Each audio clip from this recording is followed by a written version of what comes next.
पुण्यामध्ये सध्या पालखी दाखल झालेली आहे आणि आपण त्याच संदर्भातली ही थेट दृश्य सध्या पाहूया। आपल्या सोबत आपले प्रतिनिधी अमोल धर्माधिकारी देखील आहेत। ज्ञानेश्वर माऊलींची पालखी पुण्यामध्ये दाखल झाल्याची ही लाईव्ह दृश्य। अमोल धर्माधिकारी आपले प्रतिनिधी आहेत आपल्या सोबत सध्या। अमोल, माऊलींची पालखी सुद्धा पुण्यात दाखल झालेली आहे, मोठी गर्दी आहे पालखीचं दर्शन घेण्यासाठी। अमोल, काय नेमकी माहिती? अजिंक्य, ही दृश्य आपण पाहतोय मोठ्या उत्साहामध्ये आज ज्ञानेश्वर महाराजांच्या पालखीचं पुणेकरांनी स्वागत केलेलं आहे। ही सगळी दृश्य आपण पाहतोय। ज्ञानबा तुकारामचा जयघोष करत हे सगळे वारकरी आहेत ते आता पुण्यामध्ये दाखल झालेले आहेत आणि दुसरीकडे माऊलींचा रथ आहे तो सुद्धा आता पुण्यामध्ये दाखल झालेला आहे। ही सगळी दृश्य आपण पाहतोय। जवळपास आता 7 वाजत आलेले आहेत आणि बरोबर संगमवाडीच्या चौकाच्या अगदी काही अंतरापुढे आता माऊलींची पालखी ही पुणे शहरामध्ये दाखल झालेली आहे।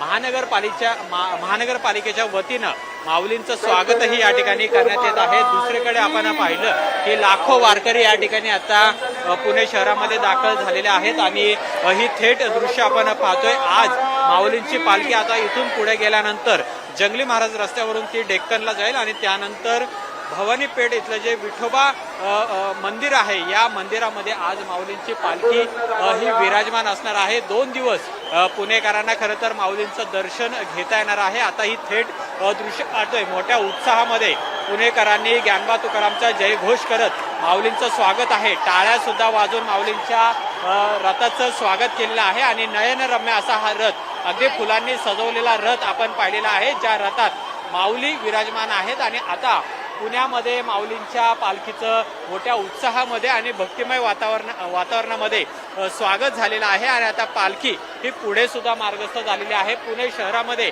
पालखीचं आगमन झालेलं आहे आणि एक मोठा भक्तिभावाचं वातावरण सगळीकडे आपल्याला या ठिकाणी पाहायला मिळालेलं आहे। आता पालखी ही अगदी काही वेळानंतर भवानी पेठेतलं जे विठोबा मंदिर आहे या ठिकाणी मुक्कामी असणार आहे आणि उद्या सुद्धा संपूर्ण दिवस माऊलींची पालखी ही पुणे शहरात मुक्कामी आहे आणि एक उत्साहाचं वातावरण सुद्धा आपल्याला सध्या पुणे शहरामध्ये पाहायला मिळालेलं आहे।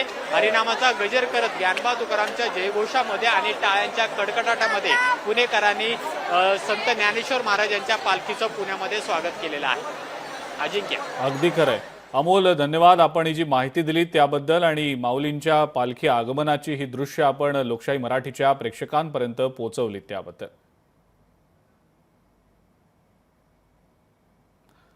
ज्ञानेश्वर माऊलींची पालखी पुण्यामध्ये दाखल झाल्याची ही दृश्य आपण काही वेळापूर्वी पाहिलेली होती।